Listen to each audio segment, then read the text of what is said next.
ওই যে লন্ডনে বসে জনাব তারেক রহমান সাহেবকে আমি ধন্যবাদ দিতে চাই। উনি সংবাদ শোনা মাত্রই ওনার দলের অনেক চাঁদাবাজকে উনি বহিষ্কার করেছে। কোনো ব্যক্তির কারণে, কোনো নেতার কারণে, কোনো কর্মীর কারণে যদি মানুষের আস্থা নষ্ট হয়, তাকে আমরা ওন করতে পারবো না। বিকজ আমরা বহু ঝড় ঝঞ্ঝার ভিতর দিয়ে আজ এখানে এসে দাঁড়িয়েছি, বহু অত্যাচার নির্যাতনের ভেতর দিয়ে এখানে এসে দাঁড়িয়েছি আজকে আমরা।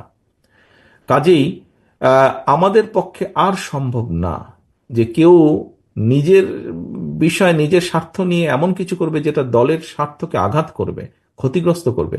তাকে আমাদের পক্ষে টানা সম্ভব না। আই ডু অ্যাপ্রিশিয়েট প্রতিটি দলের এরকম ইনিশিয়েটিভ নেওয়ার দরকার আছে না নাই? যে কোনো দলে এই প্র্যাকটিসটা থাকার দরকার আছে না নাই? চাঁদাবাজদের সাথে আপনারা নিজেদেরকে মুক্ত ঘোষণা করবেন যে এরা আমার দলের কর্মী হতে পারে না। টেন্ডারবাজি, চাঁদাবাজি, দুর্নীতি, অপরাধ, দখলদারিত্ব, মজুদদারি, এগুলো সব কিছু একসাথে প্রতিরোধ করতে হবে, ঠিক কিনা বলেন? একটা মানবিক সমাজ যদি চাই, প্রতিরোধ করতে হবে। প্রিয় ভাইয়েরা, আল্লাহর শপথ নিয়ে বলি, এই নাসিহাতগুলো সবার জন্য, সব দলের জন্য, সব মতের মানুষের জন্য। আমরা কোনো দলের প্রতি মানুষকে ডাকি না, আমরা ডাকি ইসলামের দিকে। সব দলের, সব মতের, সব মানুষদেরকে আমরা আহ্বান জানাই, আসুন আমরা একটা সুন্দর সমাজ বিনির্মাণ করি। এই যে নতুন বাংলাদেশের এক সুযোগ এসেছে, আর জীবনে হয়তো আসবে না, সামনের 100 বছরে এই সময় আসবে না। আসুন দেশটাকে আমরা সাজাই, আসুন আমরা দুর্নীতি বন্ধ করি, আসুন আমরা চাঁদাবাজি বন্ধ করি, আসুন আমরা দখলদারিত্ব বন্ধ করি, আসুন আমরা এক দল আরেক দলকে নিশ্চিহ্ন করার যে রাজনীতি, এটা বন্ধ করি।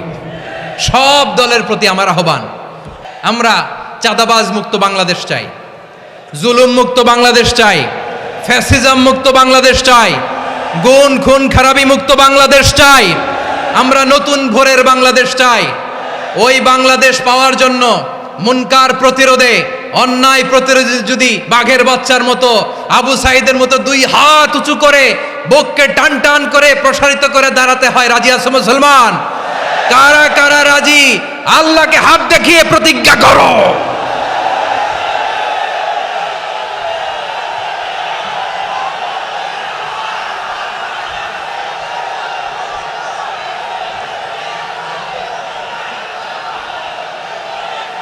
আমার প্রিয় ভাইয়েরা, বসুন বসুন আমার ভাইয়েরা। ওরা ওদের যে হাত দিয়ে টেন্ডারবাজি করে, চাঁদাবাজি করে, ইফটিজিং করে, দখলবাজি করে, যে হাত দিয়ে, ওই মুনকার থামায় দেওয়ার জন্য আল্লাহর দেয়া আমাদেরও 2টি হাত আছে না নাই? আমাদেরও হাত আছে, থামাইতে হবে, থামাইতে হবে, হিম্মত করতে হবে। আমার প্রিয় ভাইয়েরা, না থামালে আমরাই ডুববো শেষমেশ। আমাদের বাঁচার জন্য হইলেও থামাইতে হবে। রব্বুল আলামিন বলেন, ওয়াত্তাকু ফিতনাতাল লা তুসিবান্নাল্লাযীনা যালামু মিনকুম খাসসা। ও আমার গোলামেরা, ওই আযাবকে ভয় করো যে আযাব যখন আমি জমিনের বুকে পাঠাই, শুধু জালেমদেরকেই মারি না, আলেমদেরকেও মারি। আযাব যখন আসে তখন শুধু জালিমই মরে না, আলেমও মরে। জানেন, মুসা আলাইহিস সালামের পায়ে একবার একটা লাল পোকা কামড় দিয়েছে, লাল পিঁপড়া। লাল পিঁপড়া কামড় দিলে খুব আরাম লাগে না? কি লাগে? হ্যাঁ, জলে না? লাল একটা পিঁপড়া কামড় দিছে, তো উনি রেগে মেগে পাশি দেখে লাল পিঁপড়ার বাসা, পা দিয়ে ডলে মুছে সবগুলো পিঁপড়া মেরে ফেলছে।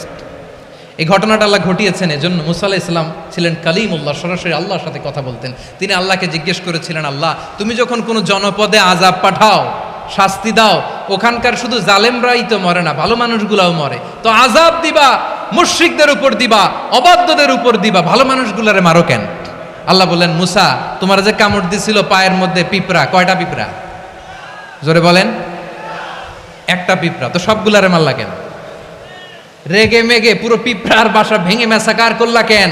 এই মুসা, আমি যখন অ্যাকশনে যাই, আমি যখন শাস্তি দেই, তখন এত বাস বিচার করা হয় না, বাস বিচার করা যায় না। যখন অ্যাকশনে যাওয়া হয়, ওইটা ডাইরেক্ট অ্যাকশন হয়ে যায়। চিল্লায় বলো ঠিক কি না? এজন্য আমাদের বাঁচার জন্য হলে ওই পাপ থামাতে হবে, এই শয়তানের অট্টহাসি থামাতে হবে, অন্যায় অপরাধ সমাজ থেকে আমাদের থামাতে হবে, কারণ আযাব আসলে ওরাও মরবে, আমরাও মরবো।